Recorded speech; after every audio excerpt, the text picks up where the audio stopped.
Terbongkar, rahasia Danantara, Luhut, dan uang rakyat, mengapa rakyat harus tahu sekarang?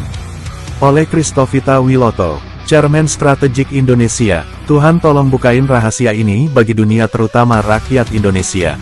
Pendahuluan, saatnya terang mengalahkan gelap. Tuhan Yesus menghendaki agar kebenaran tidak terus disembunyikan. Banyak hal yang rakyat Indonesia belum tahu soal Danantara dan jaringan oligarki yang bermain di baliknya. Nama-nama besar disebut, tapi rakyat tidak tahu apa yang sebenarnya terjadi. Kita akan bahas dengan bahasa yang sangat mudah dimengerti, supaya seluruh rakyat Indonesia, dari petani sampai pelajar, tahu arah sebenarnya uang negara mereka. Bagian 1, apa itu Danantara dan siapa di dalamnya? Danantara adalah lembaga investasi negara yang baru dibentuk. Tugasnya seharusnya untuk menggerakkan ekonomi rakyat, bukan untuk mempermainkan uang negara di pasar saham atau obligasi demi keuntungan kelompok tertentu. Yang menjadi perhatian publik adalah bahwa posisi Chief Investment Officer Danantara dijabat oleh Pandu Sejahrir, yang merupakan keponakan langsung Luhut Panjaitan, orang yang disebut sebagai ketua kelompok oligarki paling berkuasa di Indonesia. Luhut sering digambarkan sebagai komandan oligarki yang memiliki pengaruh besar atas banyak proyek strategis negara. Pandu, sebagai keponakannya, kini memegang posisi yang sangat menentukan arah investasi negara. Maka wajar rakyat bertanya, apakah keputusan Danantara ini benar-benar untuk kepentingan rakyat, atau hanya untuk memperkuat kekuasaan ekonomi keluarga besar dan kelompoknya? Bagian 2, kronologi penjelasan yang menyesatkan. Dalam salah satu pernyataan publik, Pandu menjelaskan mengapa Danantara menaruh uang di saham dan obligasi. Katanya, Danantara butuh tempat menaruh uang sementara, sebelum uang itu dipakai untuk proyek besar seperti Waste to Energy dan proyek lainnya. Ia menyebut hal ini sebagai manajemen neraca, artinya menata posisi uang agar seimbang dan bisa diambil kapan saja. Ia berkata, kita perlu mencari instrumen yang mudah dicairkan, agar ketika nanti kita mau pakai untuk investasi langsung, uangnya sudah siap. Maka kita masuk ke pasar modal, baik obligasi maupun ekuitas. Prinsipnya sama, kalimat ini terdengar logis di permukaan. Tapi di balik itu, tersembunyi banyak pertanyaan besar. Bagian 3, kronologi dan bukti yang harus diperiksa rakyat. Mari kita sebut satu persatu yang rakyat perlu tahu dan periksa. Sumber uang Danantara, dari mana asal semua dana ini? Apakah murni uang negara, atau juga dari hasil pinjaman luar negeri yang membebani rakyat? Transparansi pembelian saham dan obligasi, siapa penerima keuntungan dari transaksi tersebut? Apakah rakyat atau perusahaan-perusahaan yang dekat dengan kelompok tertentu?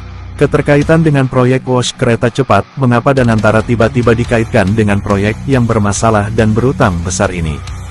Keterlibatan Luhut dan James Riyadi, apakah benar proyek dan pengelolaan dana ini berhubungan dengan jaringan bisnis mereka yang lebih luas? Tidak ada dampak langsung ke rakyat, membeli saham dan obligasi hanya menguntungkan segelintir orang di pasar keuangan. Tidak membuka lapangan kerja baru. Tidak menggerakkan ekonomi rakyat kecil. Tidak ada audit terbuka, sampai hari ini, rakyat tidak pernah diberi laporan resmi yang mudah dipahami tentang berapa uang yang keluar, masuk, dan siapa yang menerima keuntungan. Bagian 4, seharusnya kronologi dan bukti yang benar. Inilah langkah-langkah yang seharusnya terjadi agar rakyat tidak dibohongi. Pemerintah umumkan secara terbuka semua sumber dana Danantara. Rakyat harus tahu dari mana uang itu berasal. Laporan audit Danantara dibuka untuk umum.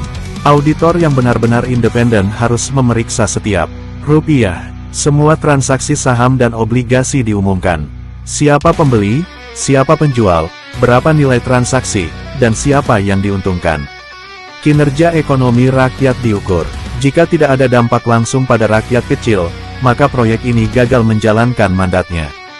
Dewan Pengawas Rakyat dibentuk. Rakyat harus punya wakil untuk ikut mengawasi Danantara.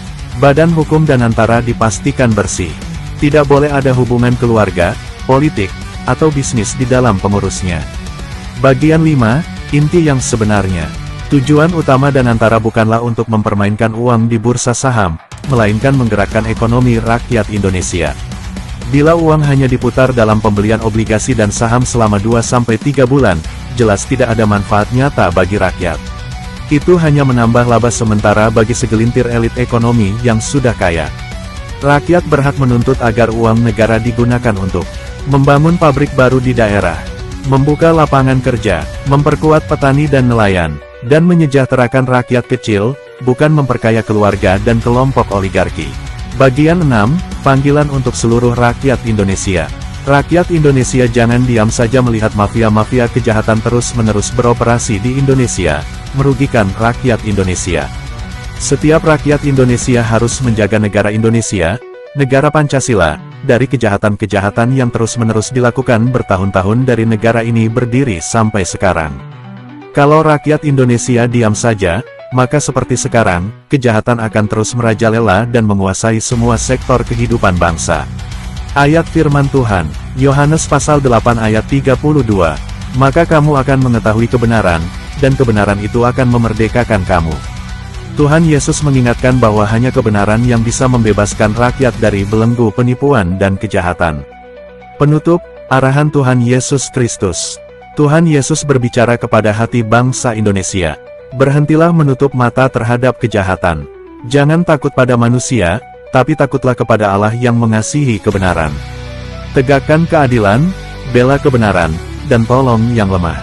Gunakan suara, pikiran, dan hati untuk menjaga bangsa ini tetap suci dan jujur di hadapan Allah. Tuhan tolong bukain rahasia ini bagi dunia terutama rakyat Indonesia. Segala kemuliaan hanya bagi Tuhan Yesus Kristus. Amin, amin, amin.